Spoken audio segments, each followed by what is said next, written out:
이 선지적 신앙이 이렇게 중요하단 말이에요. 선지적 신앙은. 아직 이루어지지는 않았어요. 내가 기도한 게 아직 이루어지지는 않았지만 그러나 이미 이루어진 것으로 믿는 거예요. 이미 이루어진 것으로. 내가 기도한 것은 이미 이루어진 것으로 믿는 거예요. 이런 사실은 이 단락의 서두에 나오는 본문에서부터 선명하게 드러나고 있는데요. 본문에서 다윗은 여호와의 뜻을 거슬러서 반역을 꾀하고 악을 도모하는 자들은 여호와께 정죄를 당하고 멸망할 것이지만 오직 그를 신뢰하고 그의 뜻에 순종하는 자들은 그의 하나님의 보호로 인해 기뻐 외칠 것임을 선언하고 있습니다. 그래서 5장 11절을 본절에서 다윗은 기뻐한다는 의미의 표현을 3번씩이나 반복하고 있는데요. 이는 악인들이 바라게 될 고통의 외침과 현격한 대조를 이루죠. 대꾸를 이룹니다.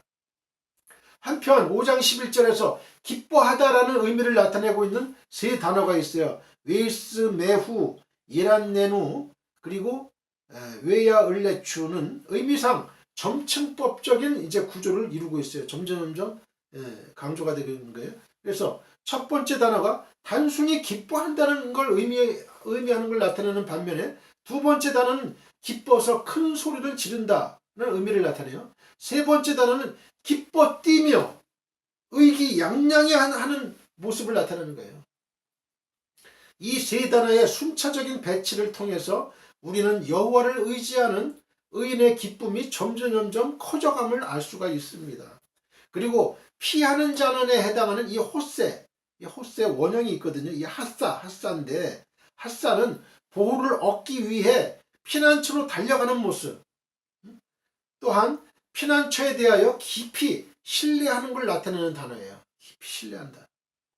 특히 본문에서는 능동태 분사형으로 쓰인 거예요. 능동태 분사형. 분사형은 어떻게 해요? 이례적인 게 아니에요. 단회적인 게 아니에요. 계속적으로 도피하는 자들을 의미하고 있는 거예요. 계속적으로 도피하는 자들. 능동태 분사형으로 쓰였다. 위험이 있을 때마다 여호와께 피하는 자들은 그때마다 안전함을 경험해요. 그래서 이로 인해서 크게 기뻐합니다. 크게 기뻐해요. 이러한 안전함과 기쁨은 주의 보호로 인한 것이죠. 주의 보호로 인하여에 해당하는 웨타세크의 원형이 있어요. 사카크는 본래 울타리를 두르거나 뚜껑을 닫아 덮는 걸 의미하는 단어예요. 뚜껑을 덮는 거. 그래서 주의 백성에게 있어서 주의 날개 그늘 아래 가리어서 보호함을 받는 것, 즉 만왕의 왕이시며 전능하신 하나님의 보호를 받는 것만큼 안전한 것도 없죠. 이런 사실을 잘 알고 있었던 다윗은 고통의 때마다 전능하신 여호와 하나님을 의지하였으며 그 날개 그늘 아래 보호를 받음으로 인해서 기뻐 외칠 수가 있었던 거예요. 5장 11절 주의 이름을 사랑하는 자들은 오합의 쉐메카, 상반절에 주에게 피하는 자가 본문에서는 주의 이름을 사랑하는 자들로 바뀌어 표현되고 있습니다. 주께로 피할 수 있는 것은 주의 이름을 사랑하기 때문이에요. 주께 피하여 보호를 경험한 자는 주의 이름을 더욱 사랑하게 되기 때문에 그렇습니다. 그리고 본문에서 주의 이름에 해당하는 단어 쉐메카, 여호와 하나님의 본질적인 속성을 나타내는 표현이에요. 히브리 문화권에서 어떤 존재의 이름은요, 단지 호칭으로서의 의미만을 갖는 게 아니에요. 그 존재의 본질을 나타내는 것이기도 합니다. 따라서 여호와의 이름도 하나님이 지니고 있는 속성을 나타내 주는 거예요. 그러므로 그의 이름을 사랑한다는 것은 곧 그의 모든 성품, 하나님의 모든 성품을 사랑한다는 것이고, 이는 그분 자체를, 하나님 자체를 사랑한다는 의미를 함축하는 거예요. 세상의 악인들이 거룩하신 재판장 여호와 하나님의 정죄를 받아서 응당한 심판을 받게 되면 하나님을 사랑하는 자들은 하나님의 공의가 서게 되는 바로 그것으로 인해서 즐거워하며 기뻐 외치게 되는 거죠. 12절 보겠습니다. 키, 아타, 테바레크, 차띠크, 예후와, 카친나, 라촌, 타우테렌누. 그래서 키는 for, 원인을 나타내는 접속사, 이유를 나타내는 접속사고요. 아타는 주는, 그래서 또, 그다음에 테바레크는 복을 주시고 will bless. 찻디크는 의인에게 the righteous. 예흐아는 여호와여.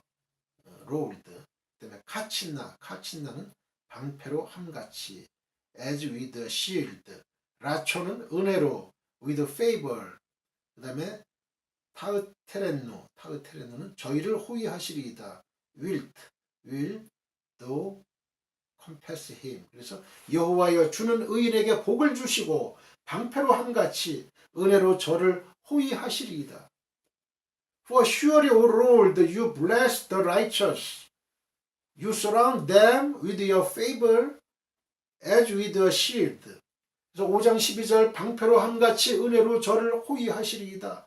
카친나 라촌 타으테렌누. 앞선 11절에서는 죽게 피하는 자들은 기뻐할 수밖에 없음을 찬양했어요. 이제 5장 12절 본절에서는 그 이유가 바로 주께서 그들에게 복을 주시고 그들을 호위해 주실 것이 분명하기 때문이라는 사실을 밝힙니다. 즉 원문상 5장 12절 본절은요, 이유의 의미를 나타내는 접속사 키로 시작돼요. 근데 이거는 본절이 5장 12절이 11절에 대한 이유를 제시하는 구절이라는 사실을 보여주고 있는 거예요. 왜냐하면을 시작되잖아요. 하나님께서 의인에게 복을 주시는 것은 의인의 특성인 의로움이 하나님의 속성이기도 하기 때문에 그렇습니다. 그래서 5장 12절 본절에서 의인에게로 번역된 찻디크는 성경에서 많은 경우에 하나님의 속성을 나타내는데 쓰이고 있습니다. 하나님께서는 이처럼 자신의 성품을 닮은 의인들에게 복을 주시지 않을 수 없는 거예요. 한편 본문에서 은혜로에 해당하는 이 라촌은 본래 애정을 품고 기쁘게 받아들이는 것을 의미하는 동사 라차에서 유래한 명사예요. 라촌은 라차에서 유래한 명사인데 기쁨, 즐거움, 자발적 의지, 은총 등의 의미를 나타냅니다. 즉 다윗은 하나님께서 당신의 백성에 대한 사랑이 넘침으로 자발적으로 보호하여 주심을 말하고 있는 거예요. 하나님이 당신의 백성에 대한 그 사랑이 넘치는, 그래서 자발적으로 하나님께서 보호해 주심을 말하고 있다. 이런 얘기예요.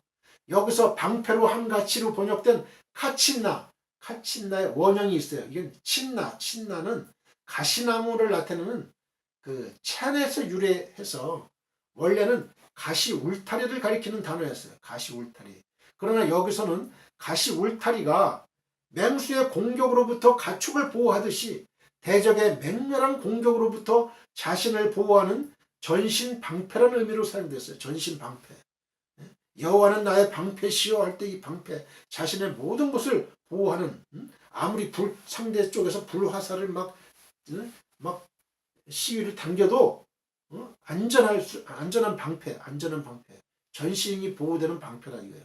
즉 다윗은 하나님의 보호하심은 마치 전쟁터에서 적군의 창과 화살을 막아내는 그 방패와 같이 튼튼하고 완벽하다고 찬양하는 거예요. 이 다윗은요, 이 왕이 돼가지고 전쟁터를 많이 누볐어요. 그러니까 얼마나 이 방패의 기종함을 많이 아는 것이죠. 다윗은 이 사실을 확신하면서 급박하게 돌아가는 이 압살롬의 모반이라는 위급한 상황 앞에서도 자신의 안전을 확신할 수 있었던 것이죠. 이 상에서 살펴본 바와 같이 이 본시는요, 극심한 고난의 때를 예견한 다윗이 위축돼서 좌절하는 것이 아니라 하나님의 엄정하신 공의에 근거해서 악인의 멸망과 의인의 보호를 확신하며 선치적 신앙을 가지고 하나님의 구원의 은혜를 소리 높여 찬양하는 내용입니다. 물론 본시는 시인이 처한 상황과 관련해서 비탄시로 분류되지만 비탄에 빠져서 원망과 탄식하는 내용으로 되어 있지 않아요. 도리어 시인은 절박한 상황 속에서도 하나님에 대한 바른 이해와 깊은 신뢰로 인해서 난간을 두려워하지 않는 수준 높은 신앙인의 모습을 보여줍니다. 우리도 이런 신앙인의 모습을 보여줘야 돼요. 다윗과 같이. 이러한 신앙은 하나님의 공의로우심을 믿고 그러한 하나님이 나의 왕, 나의 하나님 되심을 확신하는 자만이 가질 수 있어요. 뿐만 아니라 하나님은 의인의 기도에 귀를 기울이시고 응답하시는 분임을 확신할 때 일촉즉발의 그 위기 가운데서도 흔들리지 않고 하나님을 향해서 기쁨의 찬양을 부를 수 있게 되는 것이죠. 또한 본신은 신앙인임을 자처하면서도 난간이 닥치면 좌절하거나 하나님의 길에서 떠나서 영원히 떠나는 사람이 있고, 하나님의 길에서 떠나서 편법과 인간적인 술수를 동원하는 등 인간적 방도만을 찾는 자들에게 깊은 각성을 주는 것이라 할 수 있습니다. 좀 빨리 나갔습니다. 오늘은 12절까지 양이기 때문에 빨리 좀 나갔어요.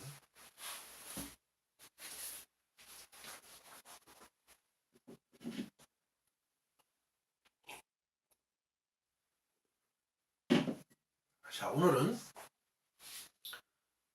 고난의 때에 성전을 향해 드리는 비탄의 기도 4입니다. 본문은 시편 5편 9절로 12절입니다. 첫째, 사람은 그 행위의 열매로 자신의 어떠함을 나타냅니다. 행위의 열매. 9절을 보면은 다윗은 자신을 대적하는 악인들의 특징을 말하고 있습니다. 즉, 그들의 입에 신실함이 없다. 그리고 그들의 심중이 심히 악하고 그들의 목구멍은 열린 무덤 같고 그들의 혀로는 아첨한다는 것입니다. 한마디로 악인들의 말과 행실은 다 악하다는 것이에요. 그렇습니다. 악인들은 하는 일마다 다 악할 뿐입니다. 악한 것뿐이에요. 그들은 도무지 선을 행할 수가 없어요. 그러므로 악인들은 그 행위로 자신의 악함을 드러냅니다. 물론 이는 악인에게만 해당되는 일이 아니에요. 의인도 그 행위로 자신의 의로움을 드러냅니다. 그러므로 성경은 잠언서 23장 7절에 대저 그 마음의 생각이 어떠하면 그 의인도 그러하다라고 말씀하고 있어요. 대저 그 사람의 마음의 생각이 선하고 하나님을 믿는 마음으로 충만하면 그 사람은 의인이지만, 그러나 하나님을 저버리고 항상 그 마음속에 생각이 악하면 그 사람은 악인인 거예요. 죄인인 거예요. 그렇습니다. 성도 여러분, 사람은 그 행위로 자신의 어떠함을 드러냅니다. 의인이 악을 행할 수가 없고 악인이 선을 행할 수가 없어요. 주님은 이를 나무와 열매의 비유를 통해 말씀하셨어요. 마태복음 7장 16절 이하 그들의 열매로 그들을 알지니 가시나무에서 포도를 또는 엉겅퀴 해서 무화과를 따겠느냐. 이와 같이 좋은 나무마다 아름다운 열매를 맺고 못된 나무가 나쁜 열매를 맺나니 좋은 나무가 나쁜 열매를 맺을 수 없고 못된 나무가 아름다운 열매를 맺을 수 없느니라. 아름다운 열매를 맺지 아니하는 나무마다 찍혀 불에 던져지느니라. 이러므로 그들의 열매로 그들을 알리라.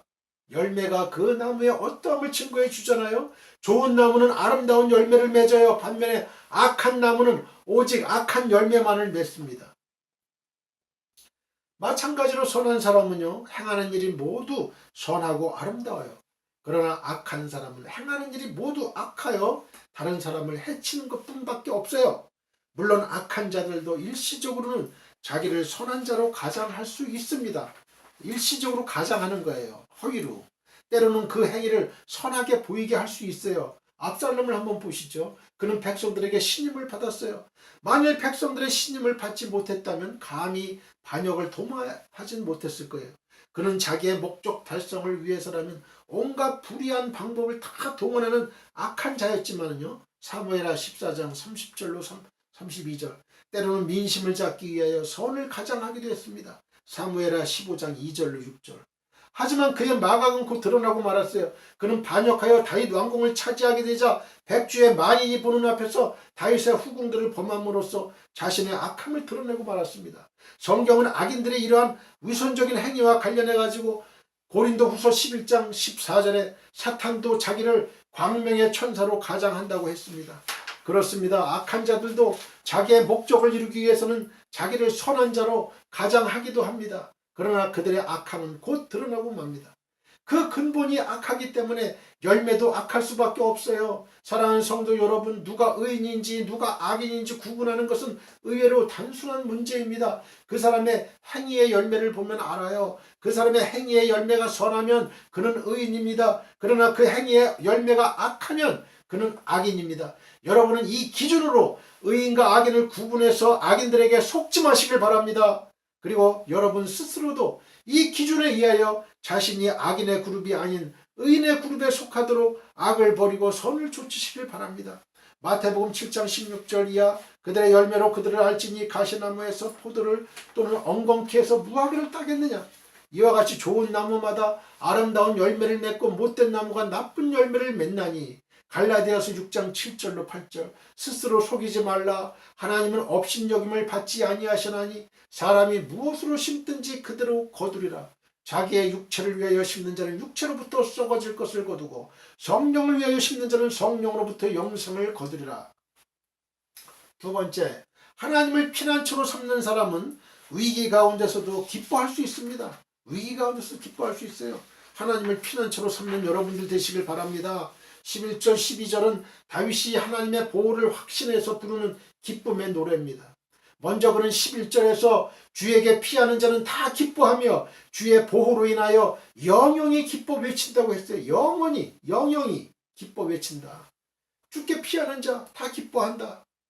주의 보호로 인해서 영영이 기뻐합니다. 그리고 그와 같이 기뻐할 수 있는 이유를 12절에서는 보다 구체적으로 주는 의인에게 복을 주시고 방패로 함같이 저를 호위하시기 때문이라고 고백하고 있습니다.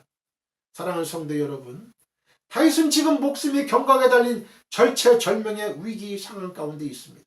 그런데도 그는 하나님의 보호를 확신하며 기쁨의 노래를 부르고 있는 거예요. 그는 비록 사람이 보기에는 심각한 위기에 처해 있었지만 그 자신, 다윗 자신만큼은 그걸 위기라고 생각하지 않았어요. 왜 그럴까요? 왜 그랬을까요? 하나님이 자기를 보호하시는 이상 아무도 자기를 해할 수 없다고 생각했기 때문에 그렇습니다. 여기서 다윗은 하나님의 보호를 방패에 비유하고 있는데요. 이 방패는 전신을, 머리부터 발끝까지 모든 전신을 가리는 방패예요. 이 방패로 몸을 가리면 아무리 많은 불화살이 날아와도 안전한 거예요.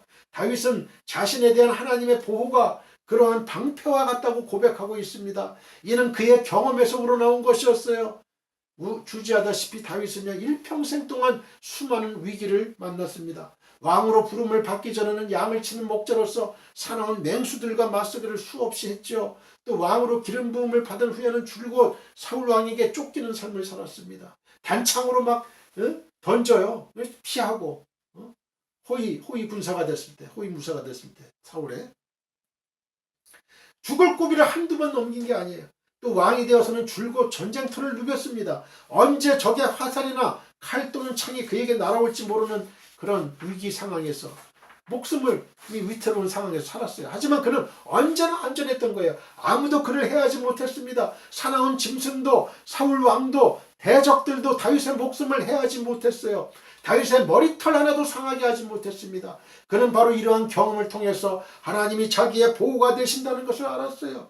하나님이 자신의 전신 방패가 되신다는 걸 알았습니다. 그러기에 그는 위기 때마다 하나님께 피했어요. 이는 압살롬의 반역이라는 인생 최대 위기를 당해서도 마찬가지입니다. 그리고는 자신은 그렇게 하나님께 피함으로 기쁨을 누리고 있다고 선언하고 있는 거예요. 그렇다면 사랑하는 성도 여러분, 이것이 어디 다윗에게만 해당하는 일이겠습니까? 이것이 다윗에게만 해당되는 거예요. 주께 피하는 자는 모두 다 이러한 기쁨을 누리는 거예요. 그 기쁨은 영원한 기쁨이에요. 다윗이 하나님의 사람이라면 우리도 하나님의 사람입니다.